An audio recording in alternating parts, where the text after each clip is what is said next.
أعوذ بالله من الشيطان الرجيم بسم الله الرحمن الرحيم قالت يا أيها الملأ أفتوني في أمري ما كنت قاطعة أمرا حتى تشهدون قالوا نحن أولو قوة وأولو بأس شديد والأمر إليك فانظري ماذا تأمرين قالت إن الملوك إذا دخلوا قرية أفسدوها وجعلوا أعزة أهلها أذلة وكذلك يفعلون وإني مرسلة إليهم بهدية فناظرة بما يرجع المرسلون فلما جاء سليمان قال أتمدونني بمال فما آتاني الله خير مما آتاكم بل أنتم بهديتكم تفرحون ارجع إليهم فلنأتينهم بجنود لا قبل لهم بها ولنخرجنهم منها أذلة وهم صاغرون.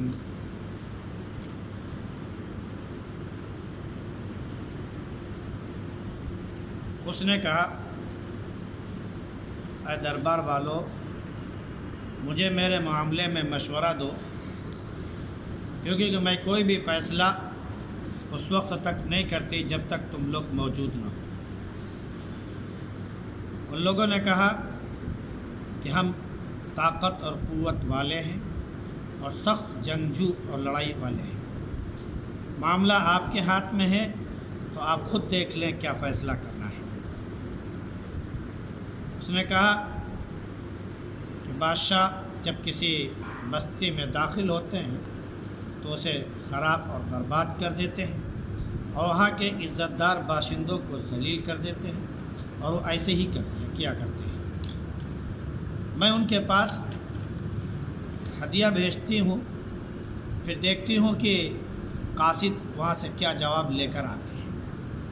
کہ جب وہ قاصد سلیمان علیہ السلام کے پاس آئے تو آپ نے فرمایا کیا تم مال کے ذریعے میری مدد کرنا چاہتے ہو؟ تو جو کچھ اللہ رب العزت نے مجھے عطا فرمایا ہے وہ اس سے بہتر ہے جو اس نے تمہیں عطا کیا ہے، بلکہ تم ہی اپنے ہدیے سے خوش رہو. اور ان کے پاس جاؤ اور ان کو بتاؤ کہ ہم ان کے اوپر ایک لشکر لے کر آ رہے ہیں جس کے مقابلے کی طاقت ان کے پاس نہیں ہے اور ہم انہیں وہاں سے ذلیل خوار کر کے نکال دیں گے اور وہ رسوا ہوں گے.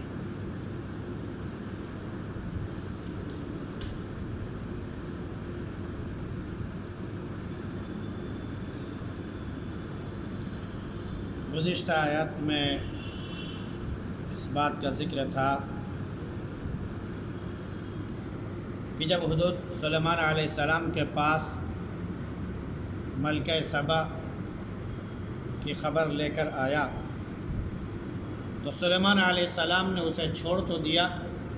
لیکن ساتھ میں یہ بھی فرمایا کہ ہم دیکھیں گے تم سچ بول رہے ہو یا جھوٹ بول رہے ہو. پھر اسی کو خط دے کر بھیجا کہ جاؤ اور ان کے پاس پہنچا کر آؤ اور پھر دیکھو کہ کیا جواب ملتا ہے. جب یہ خط ملکہ سبا بلقیس کے پاس پہنچا تو اس نے اپنے درباریوں سے اور سرداروں سے مشورہ کیا اور کہا کہ میرے پاس ایک مبارک خط آیا ہے جو سلیمان کی طرف سے ہے اور وہ بسم اللہ الرحمن الرحیم کے ذریعے شروع کیا گیا ہے اور اس میں یہ بھی کہا گیا ہے کہ غرور مت کرنا، میرے مقابلے میں عقل مت دکھانا بلکہ فرما بردار ہو کر چلے آنا. تو اب تم لوگ مشورہ دو کہ ہم کیا کریں. اب اسی کے آگے یہ وہ مشورہ شروع ہو رہا ہے بلکہ سبا کے دربار میں. اس میں بڑے بڑے درباری اور سردار موجود تھے جو بڑے سخت جنگجو طاقت اور قوت والے تھے. تو انہوں نے بھی مشورہ دیا ان کو جو دینا تھا. اس نے کہا کہ ای الملأ افتونی فی امری ما کنت قاطعۃ امرا حتی تشہدون، اے دربار والو مجھے مشورہ دو کہ میں کیا کروں اپنے معاملے میں، یہ جو میرے پاس خط آیا ہے میں اس کا جواب کس طرح دوں۔ تو بہرحال اس کے پاس ایک بڑی طاقت اور قوت تھی۔ اسی لہجے میں درباریوں نے گفتگو کی اور مشورہ بھی دیا کہ آپ کو پریشان ہونے کی کوئی ضرورت نہیں، ہم تو سخت طاقتور ہیں، بڑے طاقتور ہیں اور سخت جنگجو ہیں کہ ہمارے مقابلے میں کسی کی طاقت نہیں، سکت نہیں کہ آ کے ہم سے مقابلہ کر سکے، ہم تو صرف آپ کے حکم کے منتظر ہیں، آپ ہمیں کیا حکم دے رہے ہیں آپ حکم دیجئے، بس ہم حکم کی تعمیل کرنے کے لیے تیار بیٹھے ہیں۔ آپ کے پاس دونوں راستے ہیں، چاہے تو آپ صلح کر لیں اور چاہے تو آپ جنگ کا اعلان کر دیں، دونوں صورتوں میں ہم آپ کے حکم کی تعمیل کرنے کے لیے تیار بیٹھے ہیں۔ یہ ہر طاقتور فوج اور طاقتور حکومت کا یہ طریقہ کار ہوتا ہے، آج بھی یہ تقریباً ہر جگہ ہوتا ہے کہ اگر کوئی چھوٹی حکومت والا بادشاہ کسی دوسری جگہ پیغام بھیجتا ہے تو بڑا بادشاہ اکڑ کر آنکھ دکھاتا ہے اور جواب دیتا ہے۔ تو اس نے فوراً کہا کہ مشورے میں ٹھیک ہے، جو چاہوں میں فیصلہ کر سکتی ہوں، لیکن ایک بات یاد رہے، بادشاہوں کا ایک عجیب طریقہ ہے کہ جب وہ بستی میں داخل ہوتے ہیں تو اسے تباہ و برباد کر دیتے ہیں اور وہاں کے عزت دار لوگوں کو، وہاں کے امراء کو، وہاں کے سرداروں کو ذلیل خوار کر کے نکال دیا کرتے ہیں۔ تو جہاں تک اس کی بات ہے کہ ہم طاقت والے ہیں، قوت والے ہیں، ہم سخت جنگجو ہیں، ہم انہیں تباہ و برباد کر سکتے ہیں، یہ بھی ہو سکتا ہے کہ ہم سے زیادہ طاقتور ہوں وہ بھی ایسا کر سکتے ہیں، کیونکہ یہ بادشاہوں کا ہمیشہ کا وتیرہ اور ان کا طریقہ رہا ہے اور آج بھی رہا ہے کہ بادشاہ جب کسی بستی میں، کسی علاقے میں، کسی ملک میں داخل ہوتے ہیں تو اسے تباہ و برباد کرتے ہیں۔ آج بھی دیکھیے امریکہ عراق میں گھسا، تباہ و برباد کر دیا، افغانستان آیا اسے بالکل سے ملیہ میٹ کر دیا، تہس نہس کر دیا، وغیرہ وغیرہ۔ آج بھی بہت سے علاقے چل رہے ہیں جہاں پر جنگ چل رہی ہے، سیریا کو دیکھیے، اس میں جتنے طاقتور ہیں سب گھسے ہوئے ہیں اور اسے بالکل کھنڈر میں تبدیل کر دیا، اس کی آبادی بالکل تہس نہس برباد کر دی، اس کے محلات اور بڑے بڑے کہہ لیجیے کہ بلڈنگیں جو ہیں سب تباہ و برباد کر دی۔ تو یہ اس وقت بھی تھا اور آج بھی موجود ہے۔ تو اس نے ایک فوراً اعلان کیا اور بتا دیا کہ یہ دونوں طرف سے معاملہ ہو سکتا ہے، ہم بھی وہاں جائیں گے تو ان کو تباہ و برباد کر سکتے ہیں، اور یہ بھی ہو سکتا ہے کہ وہ اگر ہمارے یہاں آ جائیں تو ہمیں بھی تباہ و برباد کر سکتے ہیں۔ اس کے بعد اب ایک دوسرا مرحلہ آتا ہے، اس نے کہا جنگ تو ابھی اتنی جلدی نہیں چھیڑنی چاہیے، پہلے کچھ حالات کا جائزہ لینا چاہیے کہ وہ بادشاہ ہے کیسا، واقعتاً وہ نبی ہے یا نہیں، آیا وہ بادشاہ ہی ہے یا ساتھ میں وہ نبی بھی ہے، یہ دونوں باتیں ہمیں معلوم ہو جانی چاہیے۔ تو اس نے ایک طریقہ اختیار کیا کہ پہلے ہم ہدیہ بھیجتے ہیں، گفٹ بھیجتے ہیں، تحفے بھیجتے ہیں، اور یہ تحفے بھیج کر دیکھتے ہیں کہ وہاں سے ہمارے قاصد کیا جواب لے کر آتے ہیں، اس کے بعد پھر ہم جو چاہے گا وہ فیصلہ کریں گے۔ چنانچہ اس نے تحائف کے ساتھ ایک سردار کو بھیجا کہ یہ تحفے لے کر جاؤ اور سلیمان جو بادشاہ ہیں ان کی خدمت میں پیش کرو، اور پھر دیکھو کہ ادھر سے جواب کیا ملتا ہے۔ تحفوں میں یوں کہہ لیجیے کہ ہدیے میں بہت سی چیزیں تھیں، سونے، جواہرات، قیمتی موتیاں، یہاں تک کہ تقریباً 400-500 باندیاں اور غلام بھی تھے جن کو سونے کے کنگن پہنائے گئے تھے۔ بعض لوگوں کے مطابق ایک ہی قسم کا لباس لڑکیوں اور لڑکوں دونوں کو پہنا دیے گئے تھے، اور بعض مفسرین نے یہاں تک کہا ہے کہ لڑکیوں کو لڑکوں کا اور لڑکوں کو لڑکیوں کا لباس پہنایا گیا، تاکہ وہ پتہ لگوائے کہ دیکھے بادشاہ کیا کر پاتا ہے کیا نہیں، اور اس نے بادشاہ کا امتحان لینا چاہا، اور امتحان بھی اس طرز کا کہ سامنے والے کو فوراً غصہ آ جائے، وہ اپنے اکڑ دکھانے لگے، اور جیسے ہی وہ غصہ دکھائے تو بس یہ سمجھ لینا کہ وہ ایک عام بادشاہ ہے، پھر ہم اس کے بعد اس کے اوپر چڑھائی کریں گے۔ اور اگر وہ نرمی کا سلوک کرے، نرمی کا برتاؤ کرے، خوش گفتاری کا برتاؤ کرے، تو یہ سمجھ لینا کہ وہ عام بادشاہ نہیں ہے، وہ ساتھ میں نبی بھی ہے۔ چنانچہ اس نے بھیجا، تو یہ ساری چیزیں دی۔ ان میں دو چیزیں بہت اہم تھی جس کے بارے میں سلیمان علیہ السلام کو جواب دینا تھا۔ ایک تو لڑکوں کو لڑکیوں کا لباس اور لڑکیوں کو لڑکوں کا لباس پہنایا، اور سب کو گھوڑوں پر سوار کیا، اور گھوڑوں کی جو رسیاں ہوتی ہیں لگام، ان کو بھی سونے یا سنہری چیزوں سے اسے جڑ دیا، یعنی ہر چیز سونے چاندی سے اس نے کر دی۔ سونے کی کچھ اینٹیں اس نے دی 4-5 کی تعداد میں، اور اس کے بعد ایک ڈبہ دیا، اس میں موتی اس نے رکھی جو بہت قیمتی موتی تھی جس میں سوراخ نہیں تھا، اور ایک اور موتی رکھی گئی جس میں ٹیڑھا میڑھا سوراخ کیا گیا تھا۔ دونوں چیزوں میں امتحان مقصود تھا۔ وہاں پر کہا کہ جب پہنچنا تو ان سے کہنا کہ باندیوں اور غلاموں میں فرق کیجیے، کون باندیاں ہیں اور کون غلام ہیں، ان کو چھانٹ کر الگ کیجیے۔ اس کے بعد ایک ڈبہ پیش کیا جس میں وہ قیمتی موتی، تو فوراً اس کے بارے میں کہا کہ اس کے بارے میں بتائیے کہ اس میں ہے کیا، بند ڈبہ، اب اس کے اندر ہے کیا یہ بتانا ہے، اور پھر اس کے بعد جب بتا دیں تب اگلا امتحان شروع ہوگا کہ اس میں سوراخ کیجئے، اور اس کے بعد جس میں سوراخ ہے اس میں آپ کو دھاگا ڈالنا ہے۔ یہ امتحان مقصود ہے۔ اب رکھی بات ہے کہ ایک بادشاہ سے اگر یہ امتحان لیا جائے فطری طور پر اسے غصہ آئے گا، لیکن سلیمان علیہ السلام نے لیا، بڑے تحمل اور بردباری کے ساتھ اسے قبول کیا، اور خوش گفتاری کے ساتھ ان سے پیش آئے، خندہ پیشانی سے ان سے پیش آئے، کہیں پر بھی کوئی سختی کا معاملہ، کوئی غصے کا معاملہ ان سے نہیں کیا کہ غصے کے ساتھ ان کو جواب دیا ہو۔ اب رہا معاملہ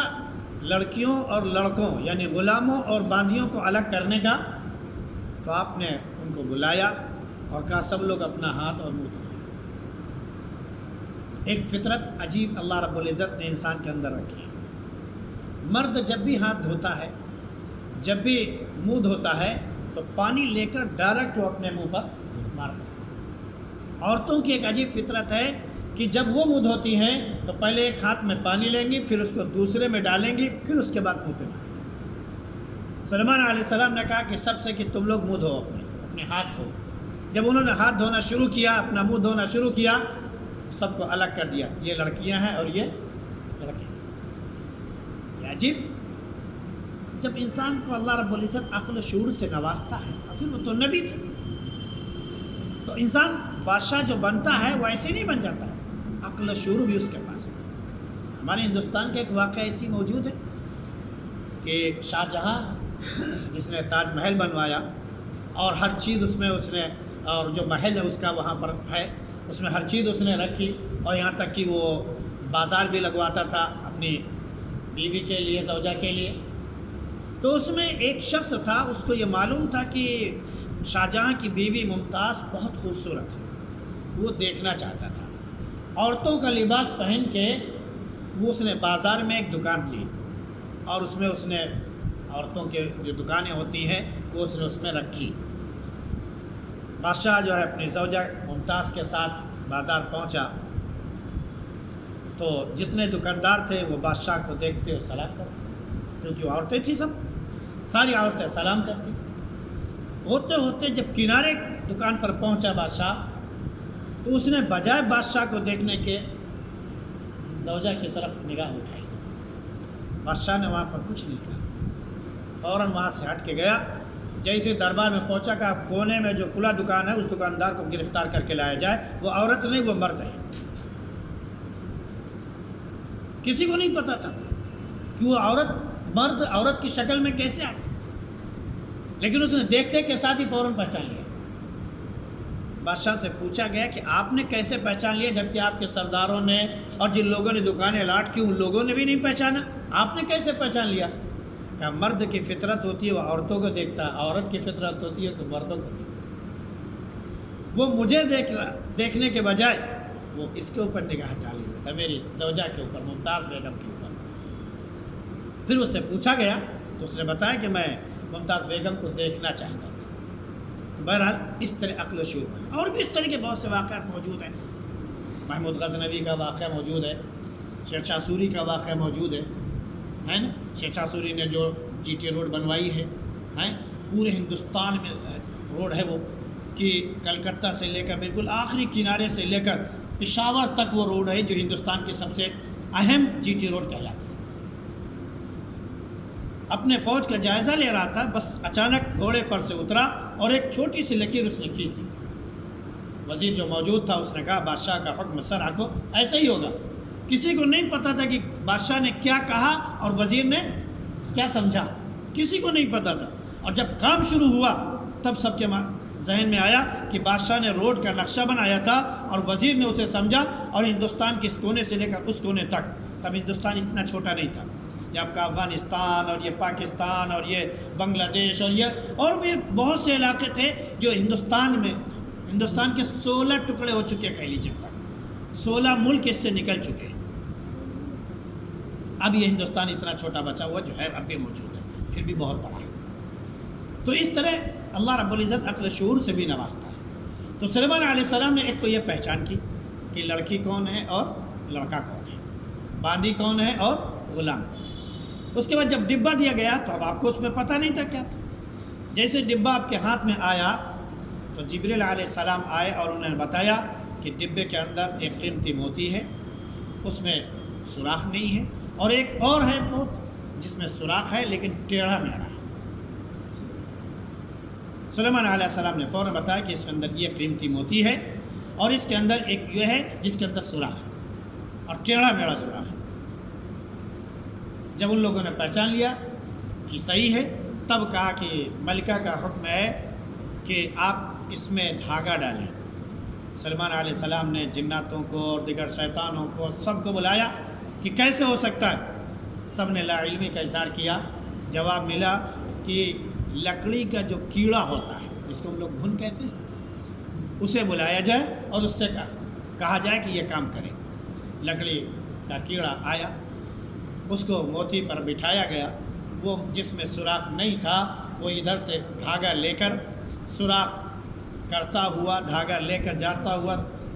آخر تک، اور جس میں ٹیڑھا میڑھا سوراخ تھا اس میں بھی اس نے دھاگا ڈال دیا، اس میں سوراخ کیا اس میں دھاگا ڈالا، سب کھا۔ اس میں ایک واقعہ اور بھی ہوا کہ سلیمان علیہ السلام نے جب یہ دیکھا کہ یہ قافلہ آ رہا ہے تو بہت بڑا دربار آپ نے قائم کروایا، تقریباً 9 فرسخ یعنی تقریباً 30 کلومیٹر مان لیجئے سونے چاندی کا فرش آپ نے بچھوایا اور سونے چاندی کی اینٹ سے دیواریں کھنچوا دی، اور اس میں جو خوبصورت سے خوبصورت جانور ہو سکتے ہیں دنیا کے انہیں جو ہے دیواروں کے سہارے لگوایا گیا، ان کا چارہ بھی مہیا کرایا گیا تاکہ لوگ آئیں۔ جب یہ قافلہ پہنچا تو اس نے دیکھا کہ چاروں طرف سونے چاندی کی اینٹیں بچھی ہوئی، آپ اندازہ کر سکتے ہیں کہ سونے چاندی کی دیوار ہو اور سونے چاندی کا فرش تقریباً 9 فرسخ یعنی 30 کلومیٹر تک موجود ہو، وہ عام بادشاہ نہیں ہو سکتا۔ اس میں انہوں نے یہ بھی دیکھا کہ کچھ جگہ جو ہے اینٹیں ہٹی ہوئی ہیں، وہاں سے اینٹیں نکلی ہوئی ہیں، تو بہت پریشان ہوئے